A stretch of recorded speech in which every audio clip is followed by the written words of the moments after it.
27 দিন পর মিস্টার দাস আবার তার কর্মস্থলে ফিরে যাচ্ছে। হঠাৎ করেই তার অফিস থেকে মেইল আসে, তাকে আবার ফিরতে হবে। প্রত্যেকটা বার হয়তো 37 দিনের একটা ছুটি থাকলেও এবার সে 27 দিনেই ব্যাক করতে হলো।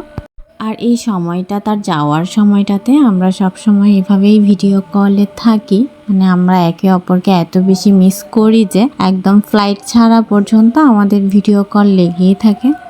এবারের সময়টা আমার কাছে বেশি কমপ্লিকেটেড মনে হচ্ছে, কেন জানি না। এবার মিস করার মাত্রাটাও অনেক বেশি বেড়ে গেছে। জীবনের এমন একটা ক্রিটিক্যাল সিচুয়েশান কাটাচ্ছি, এই সময়টাতে মিস্টার দাসকে আমার পাশে খুব বেশি প্রয়োজন ছিল।